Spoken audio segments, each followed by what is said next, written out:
O processo de unificação italiano vai acontecer no mesmo período que acontece também o processo de unificação alemão. A gente vai falar sobre esses dois processos um pouquinho na aula de hoje, sobre o caso italiano, e depois uma outra aula a gente vai falar sobre o caso alemão. É evidente que antes disso tudo é necessário a gente lembrar que o processo de unificação, né, o surgimento dos estados nacionais, vão acontecer lá no finalzinho do século XV e século XVI, e os primeiros estados que vão conseguir essa centralização, essa unificação, vão ser Portugal e Espanha, justamente por causa da sua centralização política que acontece no período. Então, por analogia, a gente pode dizer que tanto no caso italiano quanto no caso alemão vai acontecer também uma centralização política que vai contribuir para o surgimento da unificação italiana e alemã como a gente conhece hoje, né? Esse processo vai dar origem à Itália e à Alemanha como a gente conhece hoje, tá? Então, no caso italiano, até o século XIX, né, até o seu processo de unificação que vai acontecer só em 1870, a Itália era composta por várias repúblicas, várias monarquias, não existia um consenso de forma de governo e nem muito menos no caso de união. Eram vários estados que conviviam, mas que cada um tinha sua autonomia, inclusive era muito comum guerra entre esses estados. Após 1815, como nós já vimos em aula anterior, vai surgir o Congresso de Viena e a Santa Aliança, que vão buscar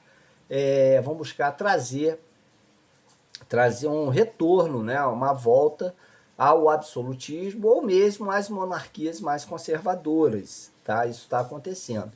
E na Itália é considerado esse processo de unificação justamente entre 1815 e 1870, que seria o que é chamado de ressurgimento. Né? O ressurgimento é a ideia justamente desse processo de unificação italiano e que vai ser estabelecido a partir de uma determinada liderança também. O reino que vai trazer essa liderança, que vai estar à frente do movimento, é o reino de Piemonte-Sardenha. É um reino mais industrializado, mais ligado à indústria têxtil e, naturalmente, a burguesia vai apoiar a ideia dessa liderança, né, buscando justamente o quê? Maiores mercados, né, consumidores, maior acesso a matérias-primas, tudo isso contribui para que o reino de Piemonte-Sardenha tome a frente desse processo de unificação. E principalmente a partir de um indivíduo, né, um primeiro-ministro chamado Cavour, que ele vai tomar a frente disso, vai ser o elemento ali catalisador dessa da burguesia e dos latifundiários ali da região. E até que em 1860 já vai ser criado o Reino da Alta Itália. O Reino da Alta Itália, que vai se reunir com vários outros estados italianos da parte do norte. Inclusive também é muito determinante para essa ideia do ressurgimento, um certo ressurgimento literário que vai acontecer, né? Agregado, além da ideia do nacionalismo, a ideia do romantismo muito presente na época e que vai ter essa ideia do idioma italiano como um elemento ali comum, como um elemento catalisador a todos, ok? Outra presença importante nesse movimento é a figura até do Garibaldi. O Garibaldi é até um personagem que vai participar até da nossa história aqui do Brasil, lá quando na questão da Revolução Farroupilha. Ele é um indivíduo muito presente essas ideias românticas da época, né? Romântica no sentido do romantismo,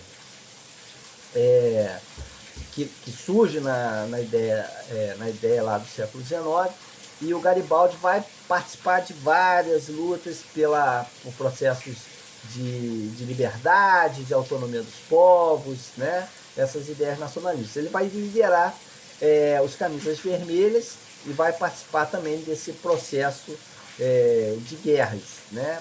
Buscando uma unificação. E por falar em guerras, a Itália vai se beneficiar de várias guerras para esse processo de unificação que ela vem vivenciando. Uma delas vai ser uma aliança que ela vai fazer em 1863, 1866, com a Prússia, que estava em conflito com a Áustria, e na época a Itália vai se associar à Prússia, e a Prússia, ao vencer a Áustria, a Itália vai conseguir, a Itália ainda não, né, mas o Reino de Piemonte e Sardênia já estava fazendo esse Reino da Alta Itália, vai também juntar o Reino de Venécia, que estava sob a influência da Áustria na época. Então o Reino de Venécia vai se juntar em 1866 também a esse Reino da Alta Itália que vem se formando desde 1860. E além disso, também é muito importante a gente lembrar a Guerra Franco-Prussiana, que vai acontecer entre a Prússia e a França, e mais uma vez a França, a Itália, né, o Reino da Alta Itália vai se unir à Prússia, e com a derrota francesa, isso também vai beneficiar a Itália, porque a França tinha uma área de controle sobre a cidade de Roma, porque era sede da Igreja Católica, então a França fazia tipo um protetorado ali naquela região. Então, a partir da derrota dos franceses para os prussianos, e tendo em vista que os italianos eram aliados dos prussianos, vai se configurar realmente a ideia de um reino mesmo italiano, de um país italiano em 1870, tá? Então a Itália se unifica oficialmente em 1870, contudo, só em 1929, com o Tratado de Latrão, que a Igreja Católica vai reconhecer a existência da Itália como país, tá? E inclusive é aí que vai surgir também o Vaticano, como sede da Igreja Católica na cidade de Roma. Tá legal? Nos vemos na aula.